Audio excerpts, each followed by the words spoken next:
I packed a lot of different tutorials into one video, so if you're only interested in seeing a few of the tutorials, go ahead and look in the description bar and click on the time links. This is what you're going to need for the garland tutorial: paper, string, scissors, and a pencil. So go ahead and cut a long triangle shape. I kind of just eyeballed it here, so just do it to get the shape that you want. Now just grab a piece of paper with a different pattern on it and trace the triangle you already made on the back so that the shapes are about the same. And go ahead and repeat this with as many different patterns as you want and as many different triangles as you want. Okay, so try to not make a crease and lightly fold the triangle to make the two slits for the string to go through. Now feed the string through the first slit and then pull it through underneath the side with the pattern, and then put it through the second slit and then just slide it on over.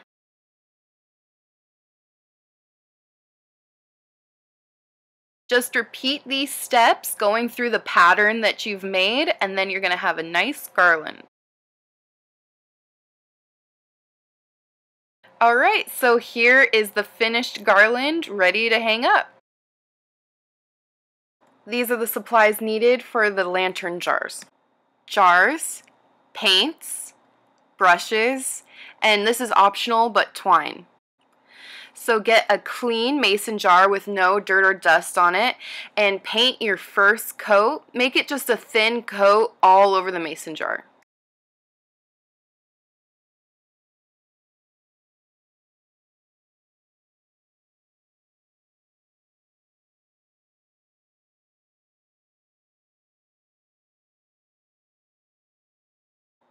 Okay, so let the jar dry for at least 15 minutes and then go ahead and put on your second coat.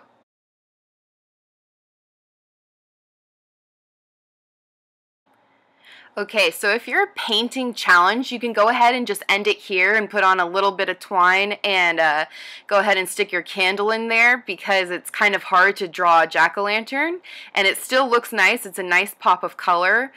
Or you can attempt to draw a jack-o'-lantern, which I'm trying to do right here, and I'm not very good at detailed painting, so if you're not, you can just stick with the regular orange, or you can try it like I am and hope it comes out better than this.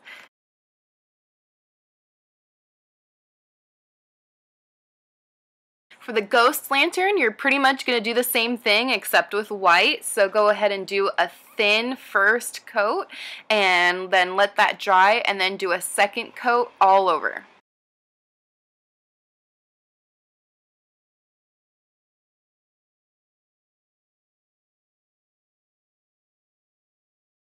Okay, so when the jar is completely dry, go ahead and grab a big circle brush and dip it in your black. And it kind of bubbles because it's made out of sponge, so you can just go back in there with a little paintbrush and smooth it out. And then you're going to want to get a smaller circle brush for the eyes, and again, just make sure there's paint all over the bottom, and then smooth it out with a little brush.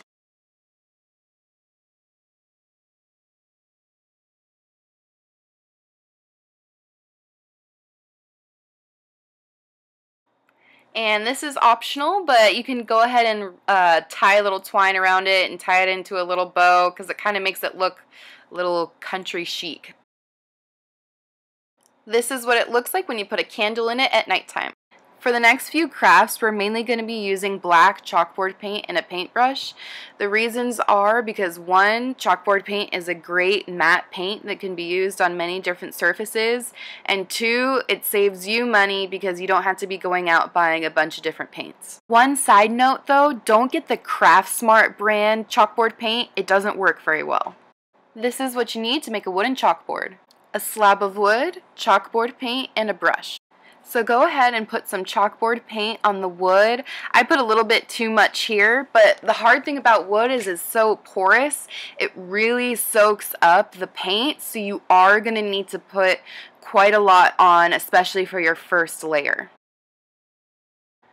Once the first layer is dry, go ahead and add a second coat using less paint than you did from the first time.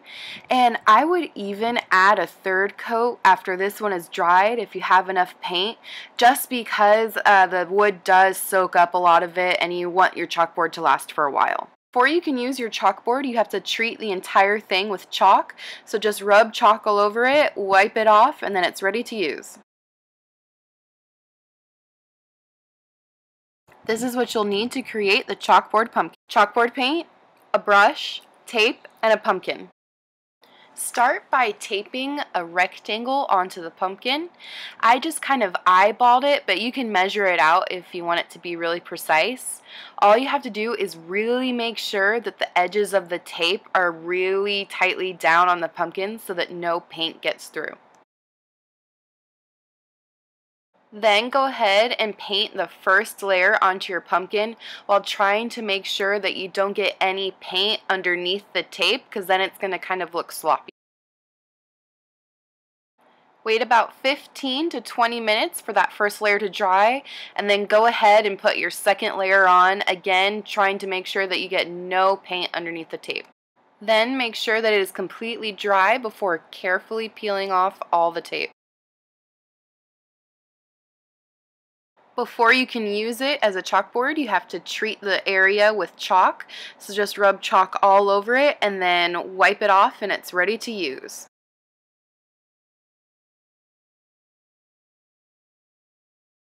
Supplies needed to make the frames and candlesticks: black matte paint, a paintbrush, frames, candlesticks, and some cutouts for the frame. For cheap frames and candlesticks, go to your local thrift store, because I found my candlesticks at mine for $1 and the frame for 50 cents.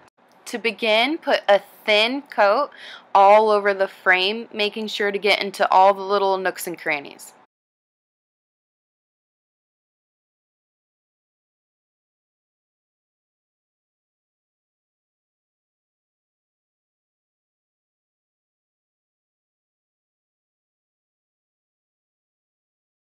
You're going to want to do the same thing for the candlesticks, and just make sure you get on the underside of all the little bumps and stuff, because it's easy to miss them and then it'll look really weird. Okay, so now you're just going to wait for it to be completely dry before starting a second coat, again making sure you get into all the little nooks and crannies.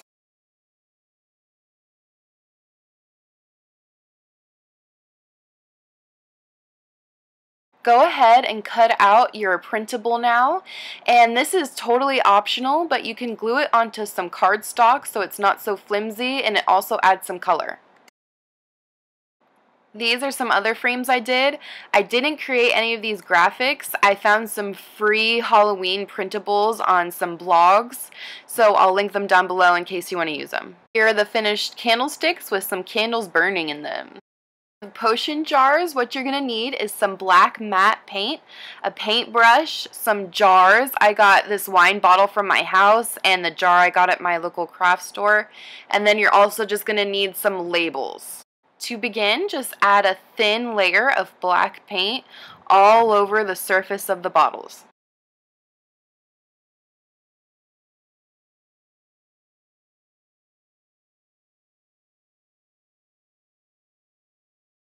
Then, once that first layer is dried, go ahead and add your second coat and make sure to smooth out any bumps or anything like that so it looks nice once it's dried.